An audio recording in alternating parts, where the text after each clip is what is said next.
Okay, rolling. Läuft? Yeah. Simon, what is multimedia? What is multimedia? Yeah. Yeah, I think there's a number of different definitions of it. I guess the most common definition is the integration of a number of different, what has until now been, different media. And an integration that's been allowed by certain new technologies. And if you follow that definition, then multimedia is seen as the functioning together of a number of different media within an overall controlling structure. And that's a fair definition. But I would rather extend that definition. Okay, do it. And say that multimedia is a misnomer, a misconception, and that what we're really looking at is potentially, with the full digitalization of information, the erasure of the distinctions between media. Therefore, you can no longer really talk about multimedia. There is one media, and that is the code, if you like. And that code is, I would typify, I would probably suggest to be something like a metamedia, rather than a multimedia. What's the special difference related to other medias? Of multimedia? Yeah. What is the difference between multimedia and other media? Following what I've just said, I would say if the former definition is the one that you use for multimedia, then the distinction is that of a plurality of media functioning together in a form that is more integrated than we are traditionally familiar with. Although there's plenty of precedents, like opera and film, where many media work together: sound, image, text, dramaturgy, etc. If you take the latter definition, that of the code and the metamedia, then the difference is that media don't exist anymore. Yeah. I hope you cut it at that point. Okay. How will multimedia change the communication? Will there be a change? My feeling is that if you take, again, the latter definition I've used, this concept of metamedia or code, then communications will change radically. And if you take the former definition, communications will change something, a little. And I think it's a really bad idea to try and tell the future. But of course everyone likes to.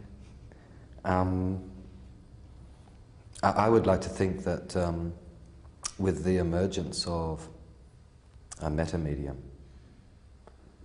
which is digital, and which is focused on connectivity, direct connectivity, things, people and things connected to one another, then there could be, and I'm probably being idealistic, and I myself recognize problematics and impossibilities in this, but there could be a democratization of access to the means of production and distribution. And this, as far as I'm concerned, is the single biggest issue. It's not an artistic. To me, the artistic issues are interesting as an artist, but they're not the biggest issue. The biggest issue are the social issues and the impact of these technologies on social formation and the relevance of communication in the process of social formation. I would argue that communication is the essence of social formation. So what do you think will the... Okay.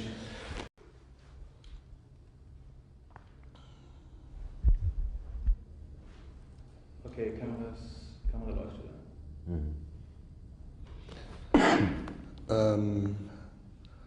What do you think about the influence of multimedia and the social communication? You're talking about the influence of multimedia on social communication. Yeah. Which is more or less what I was talking about just a moment ago. Yeah. It's too early to say whether what you're calling multimedia will become the primary means of communication in our culture. It's too early to say. It seems likely that it will replace other means. One of the most striking aspects of multimedia is its multivalent presence in terms of both authorship and reception. And that would tend to suggest that if it becomes the primary means of social discourse, of the production of social meaning, both within subcultures and also within the mainstream of society, that there will be major shifts in society itself. As I said just a moment ago, I think society is, or social formation I call it, but you could call it society or culture, is more or less a function of the structures of communication that society has created. I'm not going to get into a debate whether the communication creates a society or the society creates the communication forms. I think it's a dialectic, a complex structure where the two inform one another with other factors as well. I mean, the impact of multimedia on our culture is not just about multimedia, it's about a whole lot of political issues, about post-colonial culture, about the end of the Cold War. All these issues are relevant too. You can't separate out a question like you can't take a question like the impact of new technologies on culture in isolation. You have to look at it within a much broader socio-political, economic way. And there's a lot that's been happening in the world in the last 50 years, and especially in the last 10 years, which is all very exciting.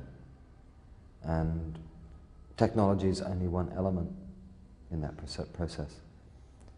But perhaps what's interesting about technology is, or at least in terms of something like multimedia, is that in its very nature it says something about the culture that it's coming out of.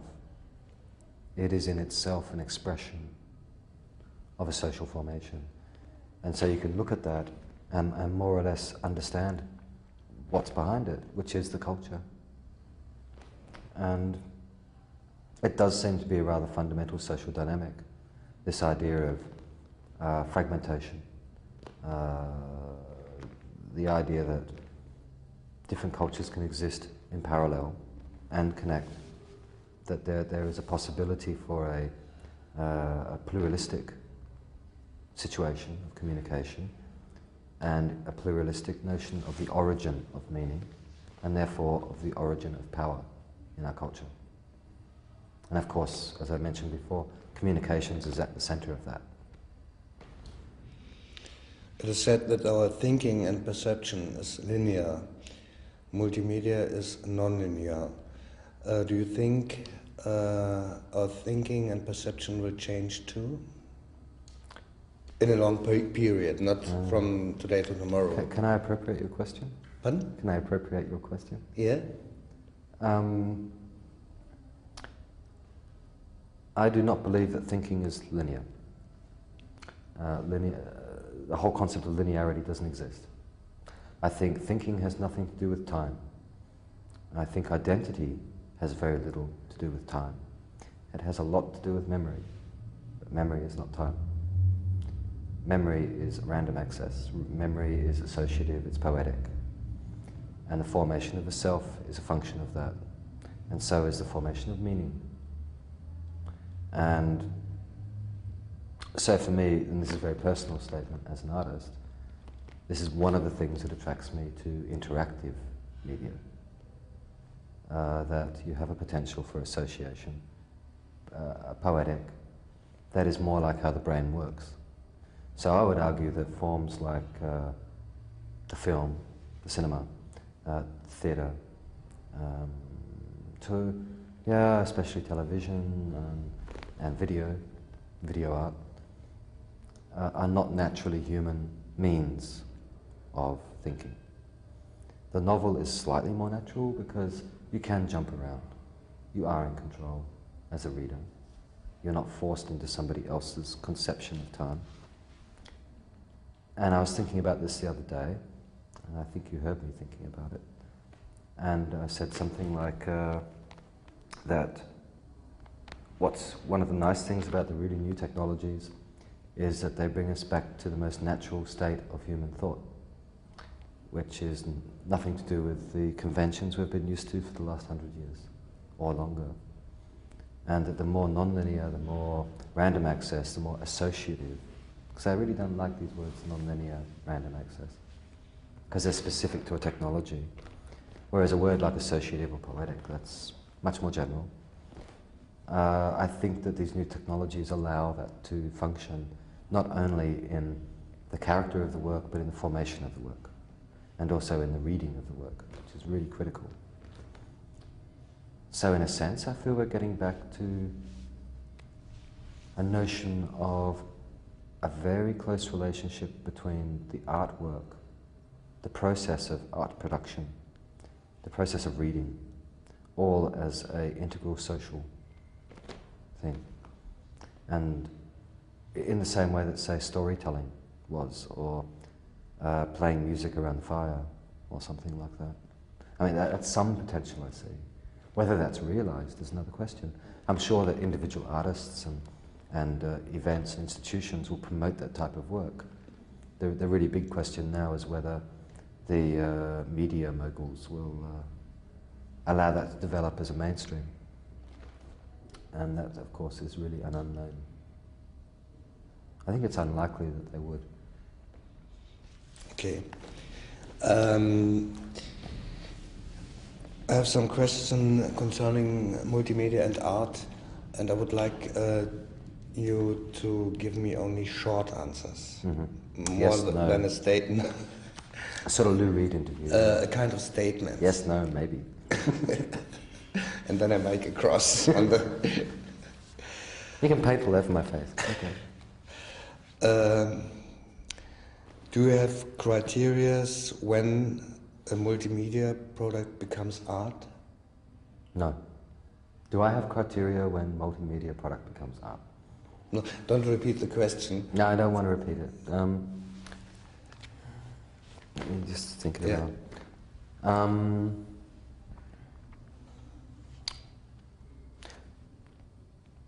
For me, the most important issue is not whether something is art or not, but whether it's interesting, whether it's creative, and whether it's coming from positive motivation, which may at first appear to be negative, in the sense of, say, transgressive art, like pornography or S&M or violence or something.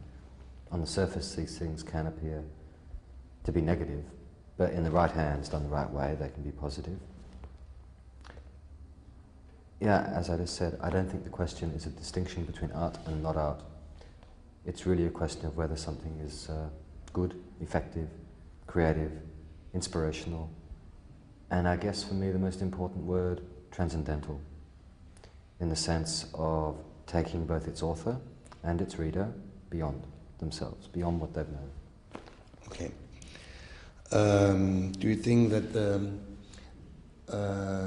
definition of art will change by multimedia or by multimedia? I think there's a real problem in the relationship between art and multimedia. And if I guess I'm a multimedia producer, but I don't think of myself as one. I still think of myself as an artist. But I can imagine that for a lot of people working in this field, they'd rather not be thought of as artists. And because they feel that to be thought of as an artist relegates them to the museum, to the life of the dead. And I sort of have a sympathy with that. And whether multimedia affects art or not, I don't think this is very important. It's much more important how it affects society. And I would think that's how an artist thinks too. At least a good one would be thinking not about whether their work is art or not, but whether it has an effect, a real effect on people and cultures they live in, refer to. What do you think is the best way to present multimedia in a public space? I think that within a public environment, the presentation and contextualization of interactive multimedia is almost an impossibility. At least in the form of the desktop work, the point and click environment, the computer on the desktop with a mouse. It's intimate and should be presented as intimate.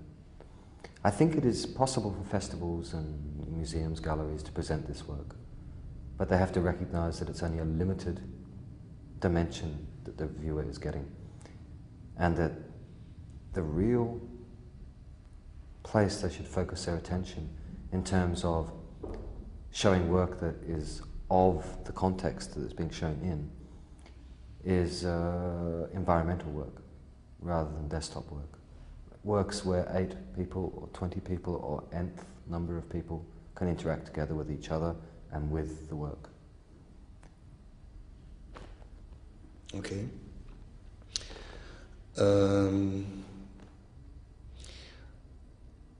For art, it is very important that there's a relation between the viewer and the, I don't know the Kunstwerk in English.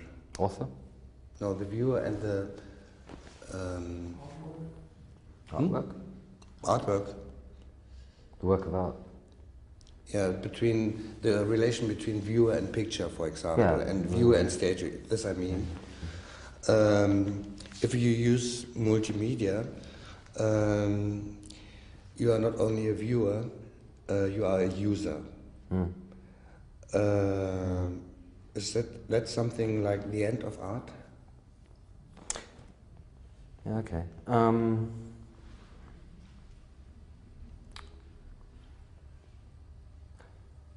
For me, the primary issue is not the relationship between the viewer and the work of art, but the relationship between the viewer and the author.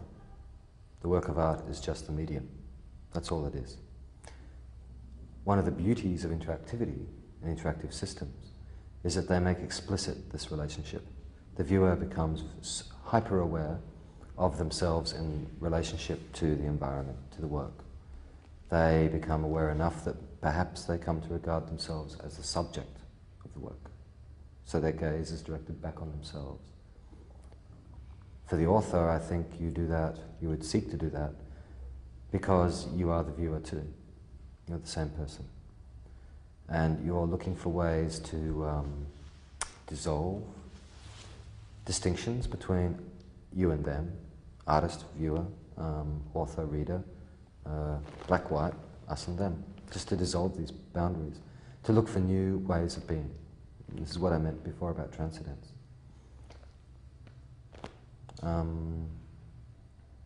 Yeah, that's it. Yeah. It doesn't really answer your question. But No, it's okay for me. Eine Frage zu kann man denn noch ein 1930 also gesagt, die Diensttraining 1930 müssen da drinnen in der Mitte des Publikums auf. 20:30 ist Beginn. Ah, klasse. Yeah. Okay. And at the end of the film, there will be very short statements of all persons we've interviewed. And I give you 2 words. They are very simple. And I want to have a short statement of you too. fine, yeah, okay. Okay. And the I have words 2 are- words. I have 2 words. No, I give you 2 words. And what do I say? You have to say your One thoughts. In 1 sentence? Like 1 or 6 2, words? No, 1 or 2 or 3 sentences, but not so long. Okay, It's thanks only- for telling me. Future and multimedia. This is the question. Yeah. And this is the end of the interview. Yeah. And the end of the film too. Future and multimedia.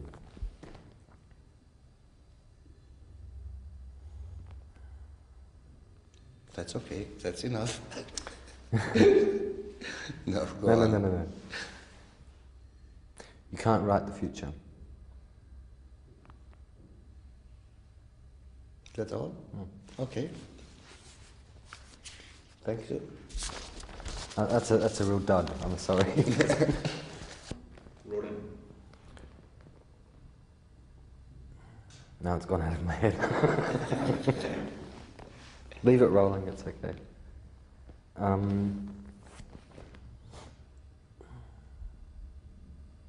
I can't work multimedia into it, in a sense. It's not possible. Multimedia may or may not be the future. What I know is that it's almost impossible to write the future, and it's absolutely impossible to read the future.